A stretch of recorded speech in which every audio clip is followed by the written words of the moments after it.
অভিনন্দন বাংলা ফুটবল দল সন্তোষ ট্রফির ফাইনালে ওঠার জন্য। এবার নিয়ে 46 বার বাংলা সন্তোষ ট্রফির ফাইনালে উঠলো এবং এর আগে যদি খুব ভুল না করি আমার মনে হয় 32 বার, 46 বারের মধ্যে 32 বার আমরা ফাইনালে জিতেছি এবং চ্যাম্পিয়ন হয়েছি। শেষবার আমার যতদূর মনে আছে 2016 বা 17 সালে বাংলা বোধহয় শেষবার চ্যাম্পিয়ন হয়েছিল সন্তোষ ট্রফিতে। আমাকে একটু বলতে পারবেন সেই 2016 বা 17 সালের কতজন ফুটবলারকে আপনি এখন ভারতীয় দলের হয়ে খেলতে দেখেন, বা 2016 বা 17 কতজন ফুটবলারকে আপনি ইস্ট বেঙ্গল, মোহনবাগান বা মোহামেডান দলে দেখতে পান? দেখতে পাবেন না। এরা হারিয়ে যায়, এদেরকে কেউ নেওয়ার আগ্রহ দেখায় না। আমাদের যে বাংলার 3টে ক্লাব রয়েছে, এই 3টে ক্লাব রেডিমেড ফুটবলারদের পেছনে ছোটে। এরা জিকসান, আপুইয়া, সন্দেশ জিঙ্গানের মতো প্লেয়ারদের 6 কোটি 7 কোটি খরচা করে নিয়ে আসে। অথচ এরা এটা ভুলে যায় যে একটা সময় এই বাংলার ফুটবল ভারতীয় ফুটবলের সাপ্লাই লাইন ছিল। 32 বার আমরা চ্যাম্পিয়ন হয়েছি। 90 দশক পর্যন্ত এই বাংলার ফুটবলাররাই ভারতীয় ফুটবলকে প্রতিনিধিত্ব করে এসছে। তাই খুব হতাশ হয়ে যায় যখন দেখি এই ফুটবলার গুলো কোথাও যেন হারিয়ে যায়। এবারেও যে টিমটা ফাইনালে উঠলো, এই টিমটার কতজনকে আপনি ইস্টবেঙ্গল, মোহনবাগান বা মোহামেডানে আপনি দেখতে পাবেন?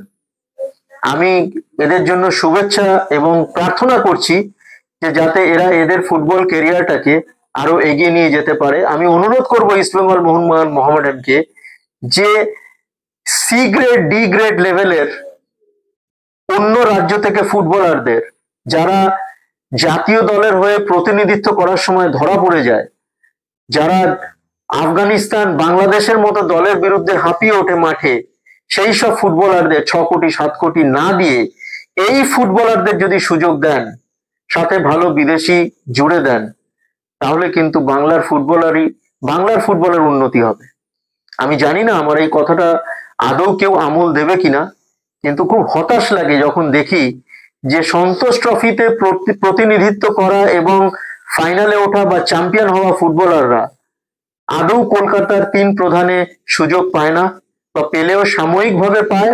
তাদেরকে প্রথম 11-এ সুযোগ দেওয়া হয় না এবং যথারীতি তারা হারিয়ে যায়, তাদেরকে আর ভারতীয় ফুটবলে দেখা যায় না। অথচ একটা সময় এই চিত্রটা কিন্তু অন্যরকম ছিল। বাংলার তারকা ফুটবলাররা যারা 3 প্রধানে খেলেছে মাথা উঁচু করে, যারা সুপারস্টার ছিল বাংলার ফুটবলে, তারা সন্তোষ ট্রফিতে বাংলাকে প্রতিনিধিত্ব করত। এখন জুনিয়রদের সুযোগ দেওয়া হচ্ছে সন্তোষ ট্রফিতে। ঠিক আছে, খুব ভালো কথা, জুনিয়র ফুটবলাররা উঠে আসছে। এরপর এরা কোথায় যাচ্ছে কেউ জানে না, আপনিও জানেন না, আমিও জানি না। ভগবানের কাছে প্রার্থনা করি যেন ইস্টবেঙ্গল, মোহনবাগান, মোহামেডান কর্তাদের সুমতি হয়, তারা যেন রাজ্যের ফুটবলারদের আরো বেশি করে সুযোগ দেয় এবং এই যে ছেলেগুলো যারা এত কষ্ট করে সন্তোষ ট্রফির ফাইনালে উঠলো, এদের যেন আরো বেশি করে সুযোগ দেওয়া হয়। অভিনন্দন কোচ সঞ্জয় সেনকে। বাংলার যতজন সেরা কোচ দেখেছি আমার দেখা, তার মধ্যে অন্যতম সেরা কোচ হচ্ছে সঞ্জয় সেন। অভিনন্দন সঞ্জয় বাবু। আমি আশা করি এবং প্রার্থনা করি বাংলা যেন চ্যাম্পিয়ন হয়। ধন্যবাদ।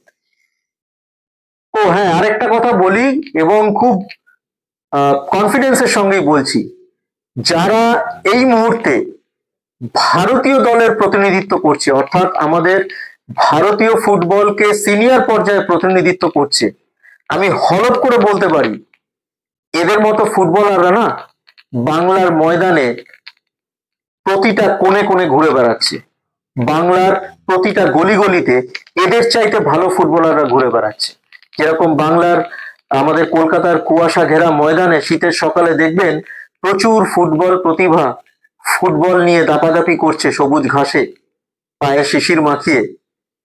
এদের মধ্যে প্রচুর প্রতিভা রয়েছে, যারা এই মুহূর্তে যারা ভারতীয় দলকে প্রতিনিধিত্ব করছে সিনিয়র পর্যায়ে, তাদের চাইতে বহু গুণে ভালো। আমি চ্যালেঞ্জ করলাম, যদি বাংলার ফুটবলের কলকাতার লিগকে আরো গুরুত্ব দেওয়া হয়, অনেক ভালো ভালো ফুটবলার উঠে আসবে এবং টাকার থলি নিয়ে এই আলতু ফালতু প্লেয়ারদের পেছনে ঘুরতে হবে না। আমাদের বাংলাতে প্রচুর ফুটবলার প্রতিভা লুকিয়ে রয়েছে, যারা ভারতীয় সিনিয়র ফুটবলকে প্রতিনিধিত্ব করছে, সিনিয়র দলকে প্রতিনিধিত্ব করছে, তাদের চাইতে বহু গুণে বেটার। এই জিকসন আপুইয়ারা না কলকাতার গলিতে গলিতে রয়েছে লুকিয়ে। এদেরকে ঠিক মতো খুঁজে বার করে ভালো করে পরিচর্যা করতে হবে এবং সুযোগ দিতে হবে কলকাতার ক্লাবগুলোতে, মানে কলকাতার তিন প্রধান ক্লাবকে যারা জাতীয় পর্যায়ের ফুটবলটা খেলে।